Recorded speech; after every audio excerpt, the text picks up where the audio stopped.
Donc là, écoute, on est en présence chez Snell de 3 nouveautés, qui sera le Myrus, le Serpo et le Mantis.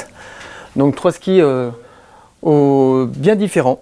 Donc là, on a le Myrus Core. Le Myrus Core, c'est tout à fait, à partir du moment chez Blacro, vous voyez que sur un ski, il y a marqué Core, c'est-à-dire c'est un ski qui est complètement différent d'habitude. C'est une nouvelle pratique. En fait, ce ski-là, il est fait pour laisser place à la créativité. Faire des choses que vous n'avez pas du tout l'habitude de faire sur les pistes. Donc en fait, c'est la rencontre du freestyle et de l'ultra carving. Donc c'est très simple. Donc pour faire ça, qu'est-ce qu'on a fait? Eh bien c'est très simple. Vous avez un ski qui a un rocker, et ici. Ensuite, le ski est relativement taillé. Vous avez une vraie taille de guêpe avec une spatule qui est relativement prononcée. Et en plus de ça, vous avez un rayon qui est de 13.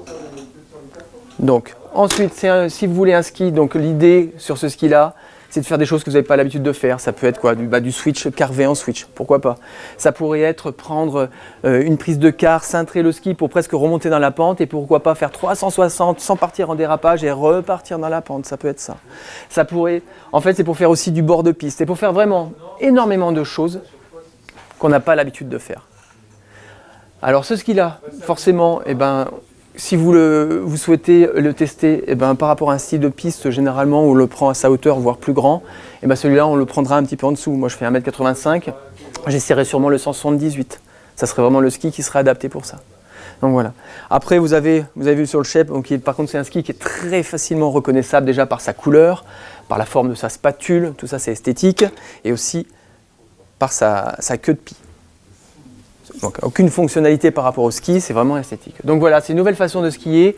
Moi j'invite énormément de gens à le faire, autant des freestylers que des gens qui sont aficionados de la piste, pour justement découvrir une nouvelle façon de s'amuser sur la piste, peu importe l'inclinaison de la pente ou les ruptures de pente.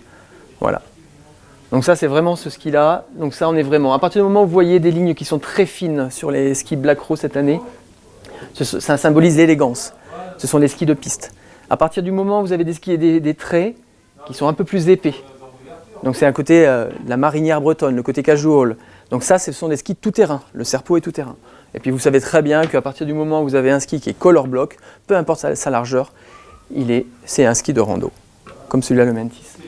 Donc là, le ski tout-terrain, le Serpo, donc c'est un ski qui est très accessible, c'est un ski qui aura un excellent grip. Alors qu'est-ce qu'on a fait pour avoir, sans cahier des charges, parce que tout-terrain c'est forcément piste aussi, qu'est-ce qu'on a fait pour pouvoir avoir un ski qui a un excellent grip? Et bien dedans en fait, vous avez un shape en 3D, c'est une double plaque titanale, d'accord? Donc c'est une plaque titanale plutôt que de la mettre sur la totalité, où là forcément on alourdit le ski, c'est pas forcément ce qu'on veut, d'accord? Donc on a évider un petit peu l'intérieur et la spatule. Pareil pour le H au niveau des jambes, entre les jambes et sur le talon. Et on a du coup la plaque titanale qui est efficace sur toute la longueur des quarts. Donc voilà, c'est un ski qui est très intéressant pour les gens qui aiment beaucoup carver, qui ne veulent pas forcément rester sur la piste. Et c'est un ski qui est relativement accessible. Il n'y a pas une réelle difficulté à vraiment utiliser ce genre de choses. Et pas besoin d'avoir 10 ans de ski club derrière soi pour se faire plaisir avec ce ski. Voilà, donc ça, il fait partie, 93 au patin. C'est vraiment un ski tout-terrain. C'est une nouveauté de cette année. Et puis là, on a le Mantis. Alors là, le Mantis, bien différent. C'est un ski qui est très léger. Il fait 80 au patin. C'est un ski qui fait 1 kg en 171. Donc, ce ski-là, ça peut être utilisé. C'est vraiment un ski de montagne. Il est léger et performant, c'est un ski qui est tolérant, qui est très équilibré. Moi j'ai eu l'occasion de le tester l'année dernière autour, sur des endroits qui n'étaient pas poudreux, qui étaient vraiment un peu sketchy, un peu glacés, un petit peu trafolés, etc. C'est un ski qui est très équilibré, on ne se fait pas secouer d'avant en arrière, on est très équilibré dessus. Et puis c'est un ski où vraiment on peut faire énormément de dénivelé.